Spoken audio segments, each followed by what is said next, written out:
ये budget savings को बढ़ाएगा, इन्वेस्टमेंट को बढ़ाएगा, कंजम्पशन को बढ़ाएगा और ग्रोथ को भी तेजी से बढ़ाएगा। ऐसी कोई नई बात यूनियन बजट में नजर नहीं आई है। हमारे जितने भी टैक्स पेयर्स हैं उनको इतनी बड़ी राहत दी गई है, 12 लाख रुपए तक कोई टैक्स नहीं। Where is the income going to come from for you to benefit from income tax relief? Bihar सोच रहा होगा कि काश हर साल चुनाव हो बिहार में, जैसे हमारी जो केंद्र सरकार है उनके बारे में कोई योजनाएं बता सकें। एक साथ साथ ये भी महसूस होता है कि चुनाव की घड़ी है, तो कहीं वही सोच कर तो चुनावी बजट पेश नहीं किया गया, और खासकर बिहार को फोरफ्रंट में लेके। लिथियम आयन बैटरी अब सस्ती होगी, scooter, electric car, electric bus, अब इलेक्ट्रिक ट्रक, इनकी कीमतें कम होगी। On Saturday, Finance Minister Nirmala Sitharaman presented her 8th consecutive budget in the Lok Sabha. She announced an important change, exempting annual income up to 12 lakh rupees from income tax, while adjusting tax slabs to benefit the middle class. I am now happy to announce that there will be no income tax payable up to income of 12 lakh rupees.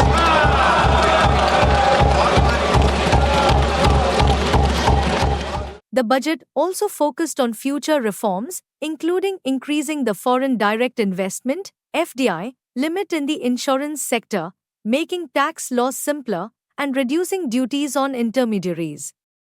Additionally, it promised more financial support for welfare programs.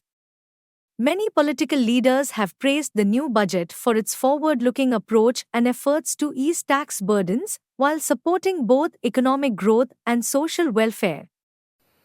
Bharat की विकास यात्रा का एक महत्वपूर्ण पड़ाव है। ये 140 करोड़ भारतीयों की आकांक्षाओं का बजट है। ये हर भारतीय के सपनों को पूरा करने वाला बजट है। हमने कई सेक्टर्स युवाओं के लिए खोल दिए हैं। सामान्य नागरिक विकसित भारत के मिशन को ड्राइव करने वाला है। ये बजट एक फोर्स मल्टीप्लायर है। ये बजट सेविंग्स को बढ़ाएगा, इन्वेस्टमेंट को बढ़ाएगा, कंजम्पशन को बढ़ाएगा और ग्रोथ को भी तेजी से बढ़ाएगा। मैं वित्त मंत्री निर्मला सीतारमण जी और उनकी पूरी टीम को इस जनता जनार्दन का बजट, पीपल्स का बजट, इसके लिए बहुत बहुत बधाई देता हूं। देश के इतिहास का एक बहुत महत्वपूर्ण बजट निर्मला जी ने आज पार्लियामेंट में पेश किया है। ये जो बजट की विशेषता ये है कि हमारी इकोनॉमी को एक्सेलरेट करने वाला ये बजट है। जहां तक इंफ्रास्ट्रक्चर को हर समय वित्त मंत्री प्राथमिकता देते हैं, इस समय भी हमारा बजट बढ़ा है, जिसके कारण इंफ्रा रोड सेक्टर में इसका बहुत बड़ा फायदा होगा। मुझे इस बात की खुशी है कि कृषि विभाग की ओर उन्होंने विशेष रूप से ध्यान दिया है। तिलहन हो, विशेष रूप से तेल बिया हो, इसके उत्पादन कैसे बढ़े और किसान आत्मनिर्भर कैसे बने, इसका भी विचार किया गया है। विशेष रूप से इनकम टैक्स के बारे में एक रिफॉर्म करके नया कानून लाकर इसको और सरलीकरण उसका करना, ये जनता के लिए बहुत बड़ी राहत होगी। और 12 लाख रुपए के उत्पादन के लिए इनकम टैक्स में जो राहत दी गई है वो भी बहुत महत्वपूर्ण है। विशेष रूप से मिडिल क्लास का विचार किया गया है और मध्यम वर्गीय, उसके साथ लोअर मिडिल क्लास और गांव गरीब मजदूर किसान, इसमें रोजगार कैसे निर्माण हो और सस्टेनेबल डेवलपमेंट कैसी हो, इसका विचार करते हुए इस बजट ने पब्लिक प्राइवेट इन्वेस्टमेंट को इनकरेज किया है। मुझे लगता है ये बहुत बड़ा सेक्टर है जिसके कारण नए रोजगार निर्माण होंगे, ग्रोथ बढ़ेगी और निश्चित रूप से देश के विकास में उसका योगदान होगा। जहां तक ट्रांसपोर्ट सेक्टर है, हम 22 लाख करोड़ के फॉसिल फ्यूल इंपोर्ट करते हैं, इकोनॉमिक पॉइंट ऑफ व्यू भी हमारे लिए वो एक बहुत बड़ी समस्या है, पर उसके साथ साथ अल्टरनेटिव फ्यूल और बायोफ्यूल को प्रोत्साहन मिलता है। इसलिए विशेष रूप से लिथियम आयन बैटरी अब सस्ती होगी। Scooter, electric car, electric bus, अब इलेक्ट्रिक ट्रक, इनकी कीमतें कम होगी। जो $150 पर किलोवाट पर आवर थी वो $105 पर किलोवाट पर आवर आई है, वो $100 के नीचे जाएगी और इलेक्ट्रिक के वाहन और लोकप्रिय बनेंगे, प्रदूषण से मुक्ति मिलेगी और देश में नए रोजगार निर्माण होंगे। इसके लिए भी उन्होंने विशेष रूप से जो टैक्स में रियासत दी है वो निश्चित रूप से बहुत उपयोगी है। पर जैसे लेदर का माननीय वित्त मंत्री जी ने बताया, 22 लाख मोर jobs can be created directly and indirectly with the impactful ideas that she has proposed for the leather and footwear sector. In cotton, textiles and garmenting industry, jobs will be created. The skill development thrust and the 5 PM schemes that were announced last year will also make our young men and women more employable, fit for employment, give them skill development and vocational training, and help them to increase their incomes. And on these increased incomes, there'll be no income tax up to 12 lakhs. So it's a very holistic budget that will impact the common man, that will impact the middle class, and that will mean more disposable income, giving of impetus to demand in the market. That demand will help businesses, will help people improve their lifestyles, will help manufacturing get a fillip because demand grows, then obviously there is demand for new manufactured goods.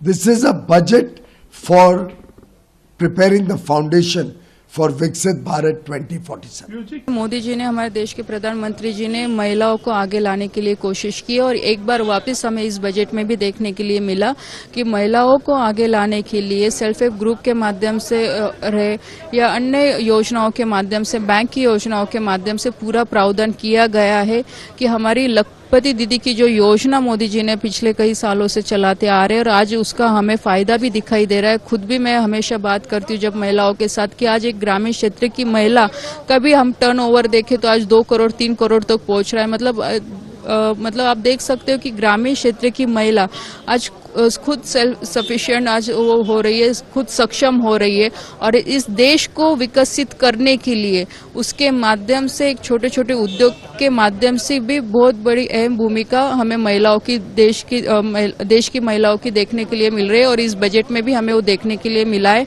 जो हमने 2047 का विकसित भारत का जो संकल्प आदरणीय मोदी जी ने पूरे देश के लोगों ने लिया है, तो आज इस बजट के माध्यम से हमें वो भविष्य में पूरा होते दिखेगा। किसानों के लिए भी बहुत बड़ा प्रावधान इसमें किया गया है, खास करके जो हमारे महाराष्ट्र से हमेशा मांग रही कि कॉटन को लेके आज हम देख सकते कॉटन पे भी काफी रिसर्च, कॉटन सीड पे काफी रिसर्च किया गया है कि जिसके माध्यम से आज किसानों का जो उत्पादन है वो डबल आएगा, किसानों को अच्छे क्वालिटी का कॉटन यहाँ पे उसके खेत में आएगा और उसे आमदनी में उसका ज्यादा फायदा मिलेगा, उसके प्रोसेसिंग का वैल्यू उसमें बढ़ेगा, इसके कारण किसानों को भी उसका फायदा होगा।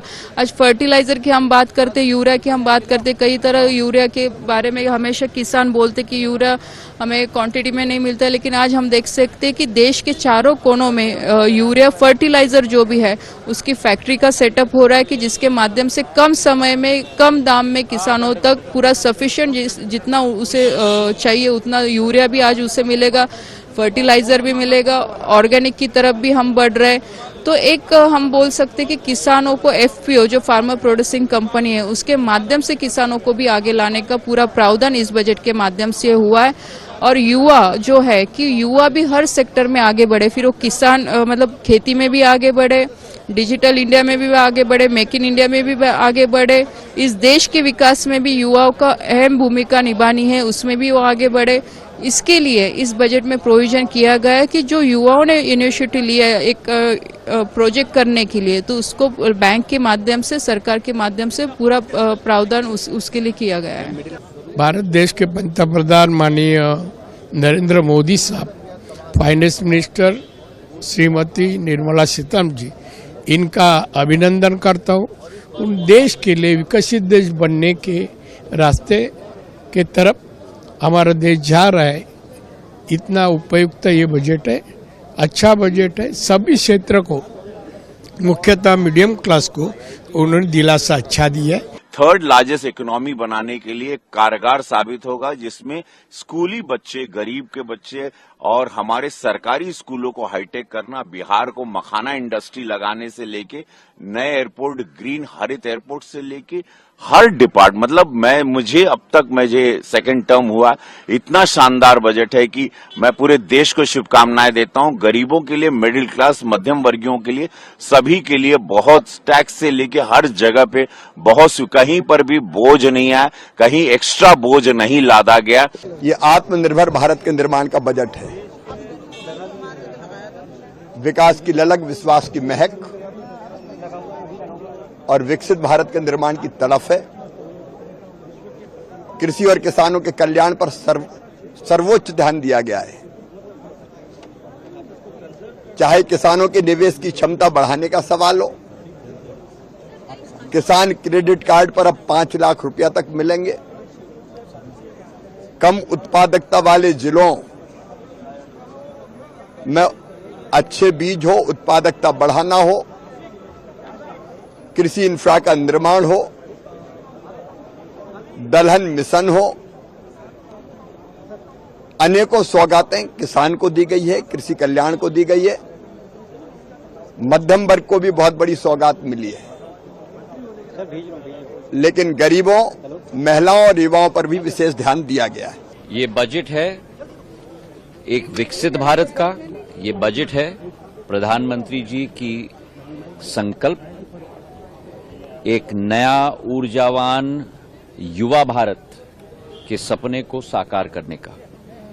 हर एक क्षेत्र का, चाहे वो कृषि हो, चाहे वो मैन्युफैक्चरिंग हो, चाहे वो सर्विसेज हो, चाहे अधोसंरचना हो, चाहे इनोवेशन हो, चाहे कृषि का क्षेत्र हो, यूरिया से लेके एक, चाहे बीज की बात हो, चाहे नदियों को जोड़ने की बात हो, हर एक विषय पर पूर्ण रूप से अध्ययन करके एक नया मानचित्र तय किया गया है। तो ये एक कॉम्पोजिट बजट है, एक बजट है जो भारत को आगे ले जाएगा, और एक ऐसा बजट है जो भारत को केवल आत्मनिर्भर नहीं, लेकिन भारत को एक विश्व गुरु के रूप में स्थापित करेगा। अभी तक सिर्फ आलोचना विरोधक कर रहे थे कि कॉमन मैन के लिए क्या है ये बजट में। आज कॉमन मैन के लिए पूरी तरीके से ये बजट दिया गया है। हर सेक्टर इसमें कवर किया गया है। किसान इसमें कवर किए गए हैं, स्टूडेंट्स इसके कवर किए गए हैं, हेल्थ केयर इसमें कवर किया गया है।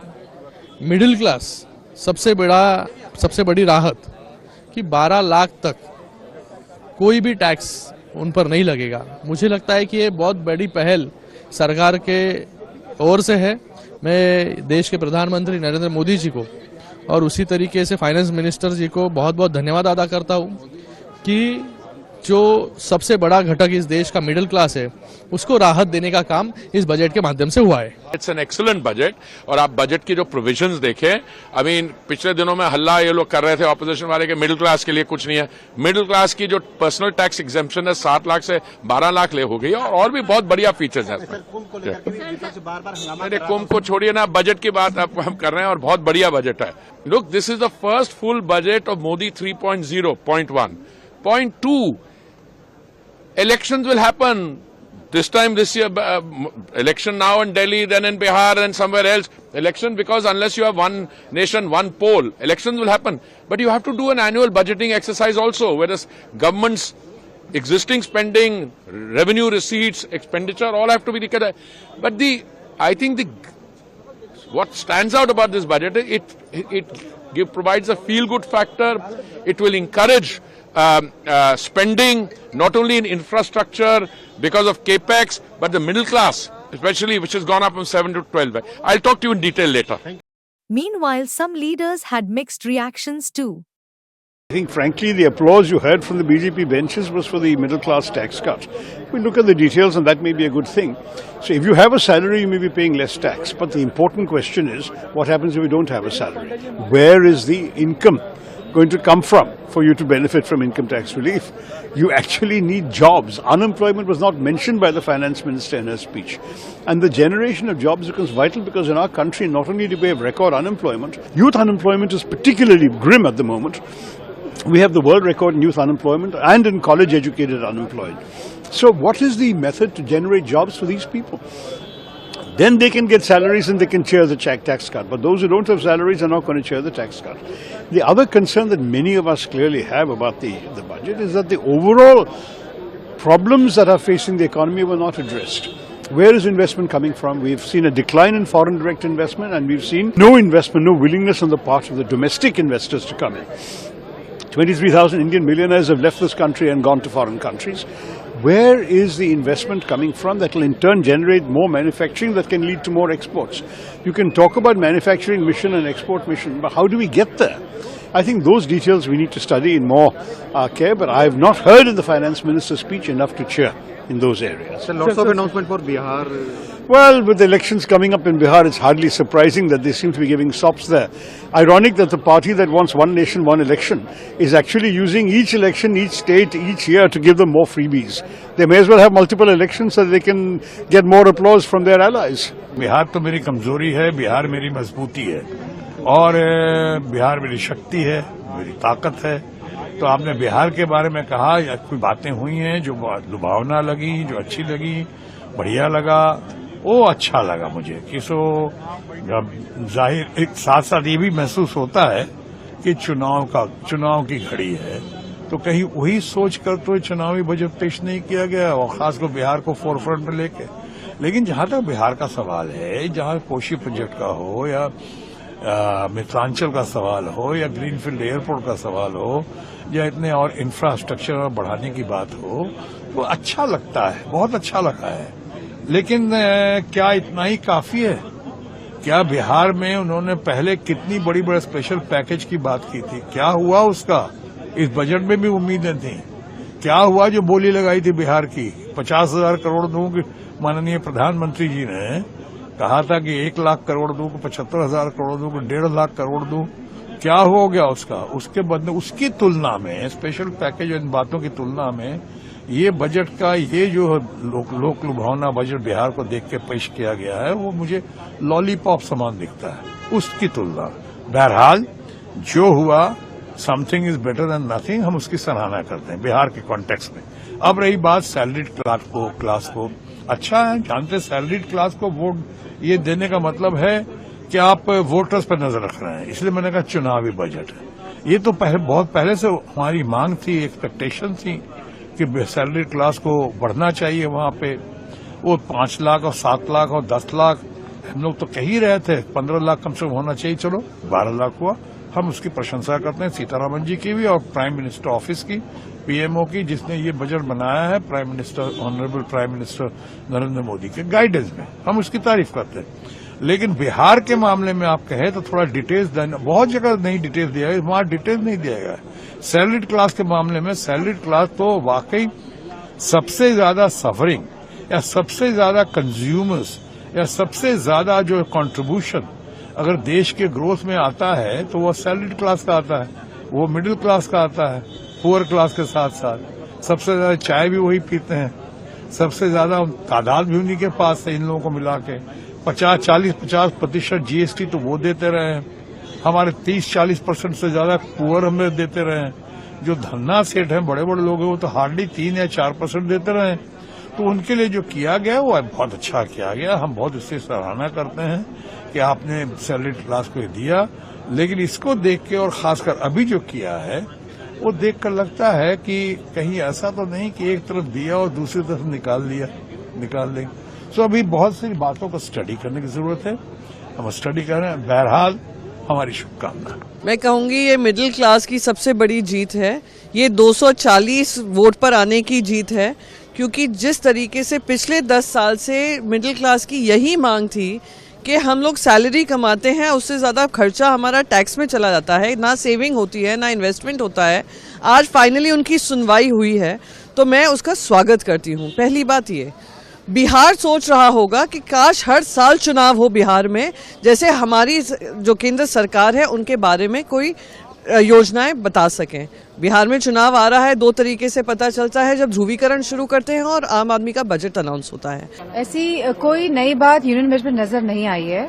और जो समाजवादी पार्टी का आज क्योंकि बजट पेश हुआ है, ये 11वां बजट है, लेकिन जो कुंभ हुआ है उत्तर प्रदेश में, तो जहां आंकड़े दिए जा रहे थे सरकार द्वारा, वहीं समाजवादी की यह मांग है कि जो कुंभ में जितने लोगों ने अपनी जान गंवाई है, जितने श्रद्धालुओं ने, उनके आंकड़े सरकार पेश करे और ज्यादा से ज्यादा लोगों को सहूलियत पहुंचाए, क्योंकि अभी भी जो लोग जो कुंभ में नहाने आए थे वो भटक रहे हैं और वो अपने परिवारजनों से नहीं मिल पा रहे हैं। तो हमारी मांग है कि जो गवर्नमेंट है, जो उत्तर प्रदेश की सरकार है, वह आंकड़े निकाले कि आखिरकार कितने लोगों की मृत्यु हुई है कुंभ में और क्या वजह रही है, और क्या यह सरकार जो दोषी ऑफिसर्स हैं उनके खिलाफ कार्रवाई करेगी कि नहीं करेगी। Subscribe to Midday India. Get direct notifications on all our videos by clicking on the bell icon.